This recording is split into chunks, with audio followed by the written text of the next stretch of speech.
Hello guys, good morning. Good morning. Nandito po tayo sa Lolo Mini Backyard Farm at bigyan natin ng update itong ating organic calamansi, no?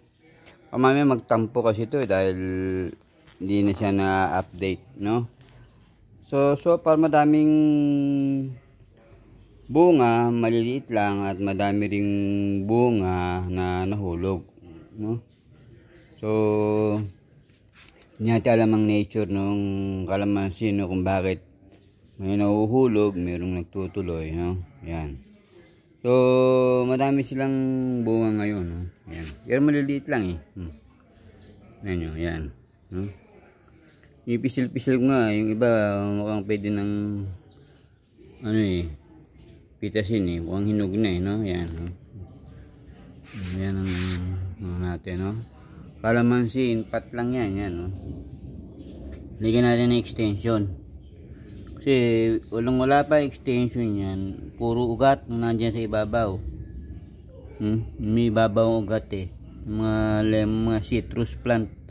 So nilagyan yung extension, no? So para okay naman, no? Hindi man nabubulok yung trunk niya. So organic to. Yan. Yan, no? Yung mga binabad ko na dati na mga balat ng sibuyas, silalagay ko pa rin dyan, no?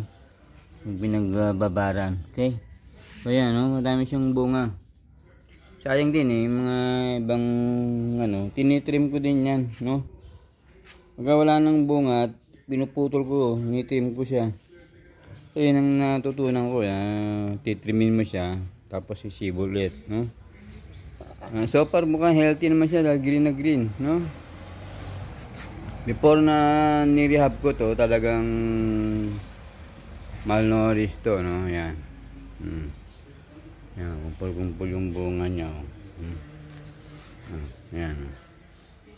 So, ngayon, ini-sprayan ko na rin siya ng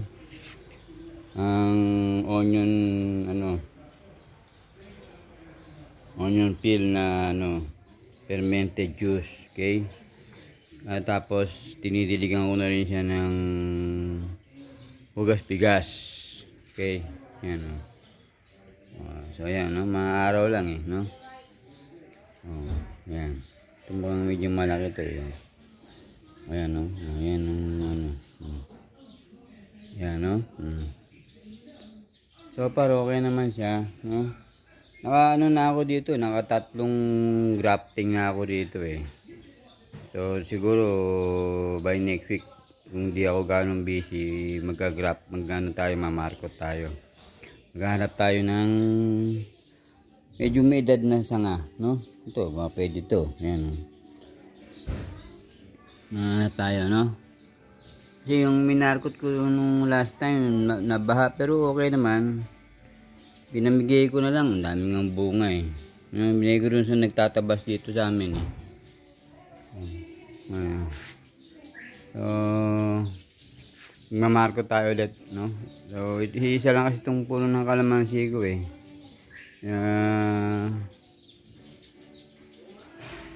Yan, no? Yan, may nagbubulaklak ng iba, o yan, no? Yan, no? May sibo na naman bulaklak, kaya kailangan yung medyo hinog na eh, tatanggalin natin para lumaki naman yung iba, no? Yan. Yan, may mga bulaklak na ulit, oh. Parang tuloy-tuloy yung niya ngayon, yan, oh. Yan, oh. So, okay naman siya, no? Sipag itong natin, yung kalamansi, no? Pag namumunga talaga, ha? Nahuhulog lang iba. Siguro talagang mahuhulog yan, oh. Natutuyo, oh. Ewan ko kung bakit, no? Ayan, ayan, tuyo. Okay, so lang siya, no? Tender loving care pa rin, TLC tsaka be patient. Okay, yan, itong update natin ng kalamansi natin, no? Organic calamansi, no? Citrus. Okay, so thank you for watching guys, no? So mag-update din tayo ulit sa lemon tree kasi nung ko to kasi baka mamaya magtampo eh, no? O yan yung kalamansi natin. May edad na rin to, pero tuloy-tuloy pa rin ang bunga niya, no? Palagi nababaha, pero okay naman, no? So, thank you kay Lord, no? At hindi niya tayo binababayaan dito sa ating mga organic plant, okay? Sana ma-share nyo to, no? Doon sa mga gusto magtanim. Markot lang kasi ito eh. Hindi ko lang matandaan kung markot ito o tinanim ng bayboto. Ay, hindi ko lang matandaan, no? So, pero so far okay siya. Pure organic na siya, no? Ayan. Okay naman siya.